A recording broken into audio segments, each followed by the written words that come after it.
आगामी विधानसभा निवडणुकीला घेऊन अनेक प्रश्न लोकांच्या मनात. विद्यमान आमदार समीर मेघे यांच्या कामगिरीचा आढावा. आगामी विधानसभा निवडणुकीला घेऊन अनेक प्रश्न लोकांच्या मनात आहेत. मतदारांना विकास, प्रगती आणि त्यांच्या भागातील समस्यांचे निराकरण याबाबत अपेक्षा आहे. अशा परिस्थितीत हिंगणा विधानसभा मतदारसंघात विद्यमान आमदार समीर मेघे यांच्या कामगिरीचा आढावा घेतला तर त्यांच्या नेतृत्वात अनेक महत्त्वाची विकास कामं पूर्ण झाली आहेत. समीर मेघे यांनी मतदारसंघात रस्त्यांची कामं, जलसंधारण, शिक्षण आणि आरोग्य क्षेत्रात सुधारणा घडवून आणली आहे. त्यांच्या कार्यकाळात अनेक भागात मूलभूत सुविधा पोहोचवण्यात आल्या. स्थानिकांना रोजगाराच्या संधी उपलब्ध करून देण्यासाठी तसेच महिला सक्षमीकरणाच्या दृष्टीनं अनेक योजना राबवण्यात आल्या. आगामी काळातही ते या भागाच्या विकासासाठी विविध प्रकल्प राबवण्याचं आश्वासन देत आहेत. हिंगणा मतदारसंघामध्ये हा प्रश्नच नाही की कोण जिंकून येणार आहे. लोकांचा आशीर्वाद आहे. 10 वर्षापासून विकास कामं जे मी केलेले आहे, करोनाच्या काळी केलेले कामं आहे.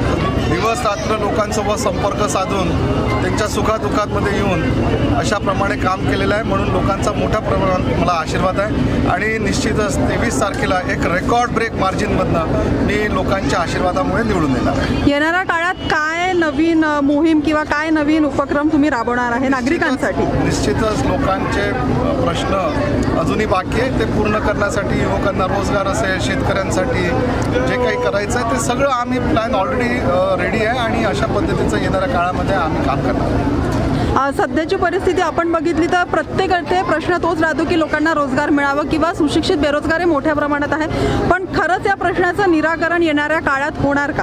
आता तुम्ही बघा की न्यू MIDC मध्ये एक मोठी डिस्टिलरी प्लांट येणार आहे. त्याच्यामध्ये जवळपास 3 ते 4 हजार लोकांना रोजगार भेटणार आहे आणि अशा पद्धतीचे भरपूर प्लांट्स येतात आहे. आणि आदरणीय देवेंद्रजी असो, गडकरी साहेब असो, यांचा विदर्भावर, नागपूरवर MIDCचं डेव्हलपमेंट असो किंवा तिथं रोजगार आणण्याचा मोठ्या प्रमाणात प्रयत्न चालू आहे, तो चालूच राहणार. Last but not the list, एक लोकांना तुम्ही काय आवाहन करणार? नाही, लोकांना फक्त एवढंच आवाहन करणार आहे की जे मी केलेले कामं आहे मागील 10 वर्षापासून ते लोक बघतील आणि मला निश्चित खात्री आहे की लोकांसमोर कामं आहे, डोळ्यासमोर कामं आहे आणि तेच बघून लोक मला आशीर्वाद. नाव माझे अजय व्यंकटराव रहिले. एक युवा म्हणून तुम्ही समीर दादांबद्दल काय म्हणणार की मोठ्या प्रमाणात बेरोजगारी वाढत आहे, तर तुम्हाला त्यांचा कशा पद्धतीने रिस्पॉन्स मिळतो आहे? बेरोजगारी जरी वाढली असली तरी मेट्रोमध्ये खूप सारे लोक आमच्या इकडले लागले आहे आणि रोड, रस्ते, नाल्या सगळं काही आम्ही त्यांच्या निवडून आल्यानंतरच हे सगळे प्रोग्रेस पाहिलं आहे. अमरनगरात आम्ही खूप आधीपासून राहतो आहे, पण प्रोग्रेस जे आहे त्यांच्या निवडून आल्यानंतरच आम्ही बघितलं आहे. याच्या आधी पण आम्ही बघितलं, पण असं काही नव्हतं. आता जे आहे ते वस्तुस्थिती खूप वेगळी आहे. नक्कीच समीर दादांची हवा तर आहेच. येणाऱ्या काळात तुम्हाला काय अपेक्षा आहे त्यांच्याकडनं? एक युवा म्हणून तुमची ओळख आज आहे, तर काय म्हणणं आहे तुमचं? अपेक्षा अशा आहेत की आमच्या अमरनगरमध्ये पाण्याची खूप म्हणजे ही आहे, टंचाई आहे पाण्याची आणि पाण्याची व्यवस्था बरोबर नाही आहे. पण त्यात आपला टांकीचं वगैरे काम चालू झालं आहे. मे बी आता त्यांच्या निवडून आल्यावर आता पाण्याची व्यवस्था वगैरे होईल बरोबर, असं थोडंसं हे आहे. त्यांच्याकडनं पाण्याची मागणी आहे, बाकी तर सगळं ठीक आहे. मी ध्रुवराज बारसागडे आहे. अमरनगरलाच राहतो मी, पण पुढच्यापेक्षा आता आमच्या अमरनगरला नाल्यांची व्यवस्था झाली, रोड बी थोडे बहुत बाकी आहेत, तर हे बी आता यांच्या याच्यात बनणार आहे. आम्हाला जवळ हे समाज हाल आहे, यांची बी साजरी पेंटिंग करून काही यांची व्यवस्था झाली पाहिजे.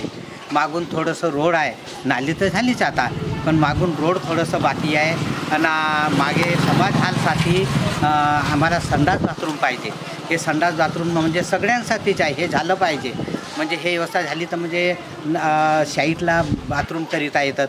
आम्हाला बरोबर वाटत नाही, ते सर्व वाटे. मुलंही येतात, कोण्या महिलाही येऊन जातात मागे लघवीला टाकायला. तर हे समाज हालच्या मागे हे झालं पाहिजे, संडास बाथरूम झालं पाहिजे. हे व्यवस्था झाली तर म्हणजे आम्हाला पुष्कळ व्यवस्था होऊन जाईल, म्हणजे छान होईल. आणि आता टंकी बनवून राहिली, हे पाण्याची व्यवस्था थोडीशी पंचायत आहे. आता होते की ते पाणी तसं, पण हे नळाचं कनेक्शन आता लागतील, ते हे व्यवस्था झाली तर मग आम्हाला बरंच. मेघेजीनं आता हे कोणत्या नाल्या लुटलेल्या होत्या, कोणतं रोड लुटलेले होते, हे रोडाचे कामं, नाल्याचे कामं आता त्यांना केलेले आहेत. समीर बाबूंना मी मागच्या अनेक वर्षापासून ओळखतो.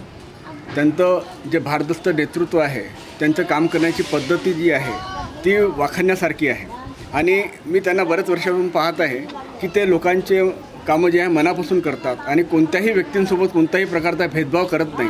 पक्षाचा असो किंवा विरोधी पक्षाचा मनुष्य असो किंवा आणखी कोणतेही सामाजिक छोटा व्यक्ती असो, त्यांना ती बरोबर मानाची आणि सन्मानाची वागणूक देतात. त्यांचं काम समजून घेतात आणि त्या समजल्यानंतर त्या कामाचं निराकरण ते करतात. अशा प्रकारचं व्यक्तित्व, भारदस्त व्यक्तिमत्व आज या हिंगणा विधानसभेच्या मतदारसंघाला लाभलेलं आहे. आणि त्यांच्या या असल्यामुळे हिंगणा विधानसभा जी आहे आज महाराष्ट्राला माहिती झालेली आहे. राज्याचे मुख्यमंत्री, उपमुख्यमंत्री यांचं सहकार्य त्यांना सतत लाभत आहे. कारण त्यांचं जे काम करण्याची पद्धती आहे, त्यांची कार्यकुशलता आहे, ते कुशल नेतृत्व आज हिंगण्याला लाभल्यामुळे आणि त्यांचं सतत हिंगण्याच्या कामांना घेऊन जो सतत पाठपुरावा असतो हे पाहून त्यांना बरंच मदत वरिष्ठ नेते करत असतात.